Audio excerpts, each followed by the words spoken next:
अकॅडमीचे पदाधिकारी डॉक्टर नेते आणि अन्य उपस्थित डॉक्टर लोक,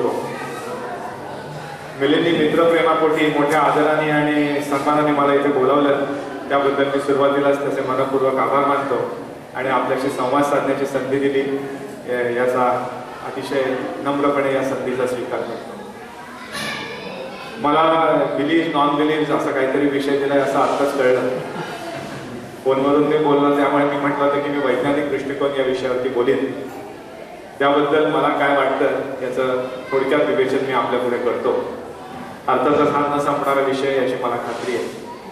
आपली चर्चा जेवणाबरोबर चालू राहील. एकूण आपण असं बघितलं तर विज्ञान हे आज एक विश्वव्यापी असं स्वरूप विज्ञानाला प्राप्त झालं. म्हणजे मानवी जीवनातली अशी एकही क्षेत्र नाही की जे विज्ञानानं व्यापून टाकलेलं नाही आणि गेल्या काही दशकांमध्ये किंवा शतकांमध्ये पूर्णपणे बदलून टाकलेलं नाही असं एकही क्षेत्र नाही. मग ते अन्न, वस्त्र, निवारा असं असो, आहार, विहार, निद्रा, मैथून याबद्दलच्या आपल्या कल्पना असो, आपला आचार, विचार, संचार याबद्दलच्या कल्पना असो, हे सगळं फार उलटपालट केलंय विज्ञानानं. त्यामुळे त्याची दखल आपल्याला इच्छा असो किंवा नसो ही घ्यावीच लागते. आणि विज्ञान ही एक अतिशय लोकप्रिय, अतिशय आश्वासक आणि कुणीही प्रेमात पडावं अशी एक प्रकारची शक्ती म्हणून आज विश्वव्यापी स्वरूप त्याचं आहे हेही आपण लक्षात ठेवलं पाहिजे. ही विज्ञानाची विश्वासार्हता आणि विज्ञानाची शक्ती ही इतकी आहे की बरीचशी मंडळी अवैज्ञानिक दावे करण्यासाठी म्हणून विज्ञानाच्या आणि विज्ञानाच्या परिभाषेचा वापर करत असतात. त्यामुळे छद्मविज्ञान नावाचं एक नवीनच विज्ञान उदयाला आलंय असं म्हणायला देखील हरकत नाही. सुडो सायन्स, बऱ्याचशा आपण being in a medical profession आपल्याला या सुडो सायन्सशी रोजच्या रोजच संबंध येतो असं म्हणायला हरकत नाही. पण एक प्रकारचं जसं विडंबन काव्य करणं ही एक प्रकारची विरोधी भक्ती आहे असं म्हटलं जातं, जसं की तुम्ही मूळ काव्याला दाद देताय तशी विज्ञानाला दिलेली दादच आहे असं म्हणायला पाहिजे. ज्या अर्थी छद्मविज्ञान निर्माण होतं त्या अर्थी निश्चितपणे विज्ञानामध्ये एवढी ताकद आहे असं म्हणायला हरकत नाही. विज्ञानाचा इतिहास जेमतेम 400 वर्षाचा आहे. याच्या विरुद्ध धर्मकल्पनेचा इतिहास हा जवळजवळ 4000 वर्षाचा आहे. कदाचित काही पेक्षा प्राचीन असेल आपल्याला माहित नाही, पण विज्ञानाचा इतिहास हा जेमतेम 400 वर्षाचा आहे. आणि हा जय नावाचा इतिहास आहे. जी जी काही क्षेत्र ही याच्या आधी विज्ञानाच्या अजिबात कक्षेबाहेर होती त्या प्रत्येक क्षेत्रात विज्ञानाने पाय रोवलेले आहेत. आपल्या कल्पना तिथे नव्याने मांडलेल्या आहेत, प्रसृत केलेल्या आहेत आणि त्या कशा योग्य आहेत हे स्वतःला दुरुस्त करत करत करत करत दाखवून दिलेलं आहे. त्यामुळे इतर ज्ञानाच्या क्षेत्रांमध्ये ज्या काही विचारधारेचा संचार होता त्या विचारधारेचा संचार आणि त्याचा परिप्रेक्ष्य आता आटत चाललेलं आहे आणि विज्ञान त्याची जागा मोठ्या प्रमाणात घेत आहे. हे आपण आपल्या लहानपणाचा आणि आत्ताचा विचार केला तरी देखील आपल्या सहजपणे लक्षात येईल. ही जी काही ती जादुई बदल या विज्ञानाने घडवला हे विज्ञान आणि वैज्ञानिक दृष्टिकोन म्हणजे आहे तरी काय. अगदी सोप्या शब्दात सांगायचं म्हणजे विज्ञान ही एक विचार पद्धती आहे आणि ती कशालाही लागू करता येते. कुठल्याही क्षेत्रामध्ये ही विचार पद्धती लागू करता येते.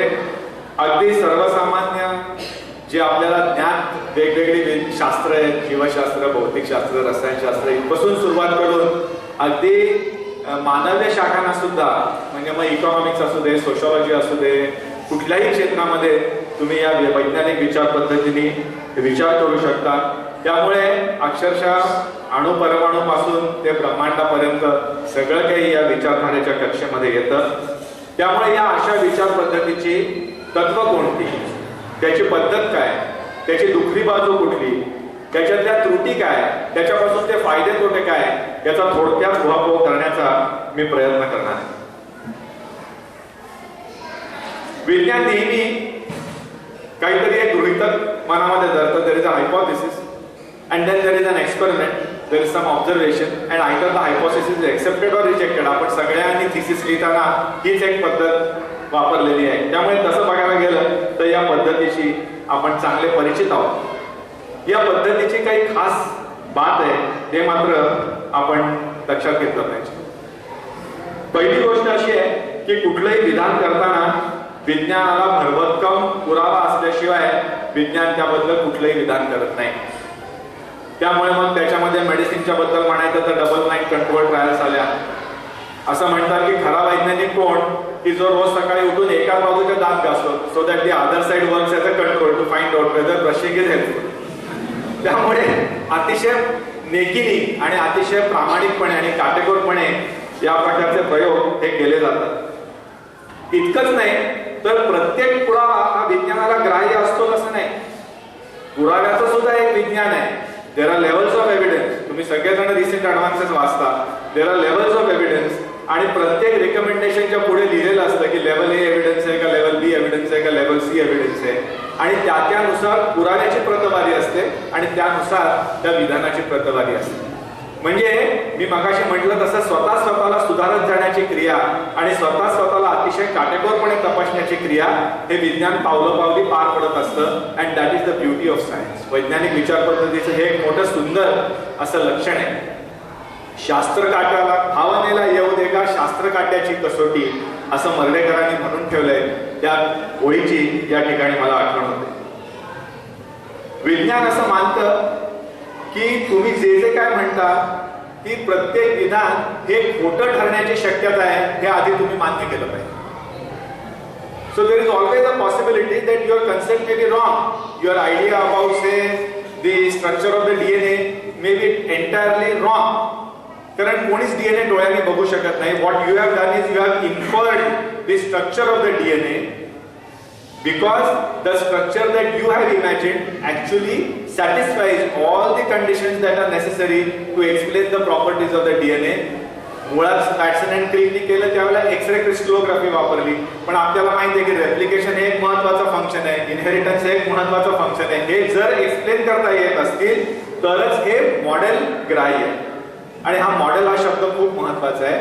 Because science always works in terms of models. कोणीच आपण अणुरेणू बघितलेले नाहीयेत, but we all know about the atomic theory, the electron, neutrons, proton, याव. How do we know all this? We really nobody has seen it. बेक्वेरेलनी पण नाही बघितलं, रदरफर्डनी पण नाही बघितलं आणि मॅक्स प्लँकने आणि पण नाही बघितलं. पण तरी देखील त्यांनी कल्पना लढवल्या. आणि अशा पद्धतीचं मॉडेल असेल तर हे गुणधर्म आपल्याला त्याच्यातून निष्पन्न होतात आणि ते दाखवून देता येतात. मग त्याच्यात सुधारणा करण्यात आल्या. मग रदरफर्डनी मॉडेल काढलं बेक्वेरेलचं बदलून. मग मॅक्स प्लँकने आणि मॉडेल काढलं क्वांटम थिअरीनुसार. त्यामुळे सतत नव्याचा शोध, नव्याने बोध हा देखील विज्ञानाचा एक महत्वाचा भाग आहे. आपण सगळेजण, आपल्यापैकी काही जणांची मुलं मेडिसिनला असतील. I am sure that you don't ask them to follow your own books. Anatomy has not change much. पण तरी देखील आपण मुलांना रिसेंट एडिशन घ्यायला लावतो आणि रिसेंट एडिशन मधनं अभ्यास करणं अपेक्षित असतं. याचं कारण असं की प्रत्येक क्षेत्रामध्ये मेडिसिनमध्ये जसा बदल होतोय तो प्रत्येक एडिशनमध्ये हा प्रतीत झालेला असतो. त्यामुळे हे देखील विज्ञानाचं सातत्याने बदल हे देखील विज्ञानाची एक ताकद आहे असं मला वाटतं. कित्येकदा हा दोष म्हणून दर्शवला जातो की सततच विज्ञान is never confirm. Sure shot काय नाहीये. तुम्ही अंतिम सत्य वगैरे काही सांगत नाही. आमच्याकडे अंतिम सत्य सांगितलं, आम्ही जे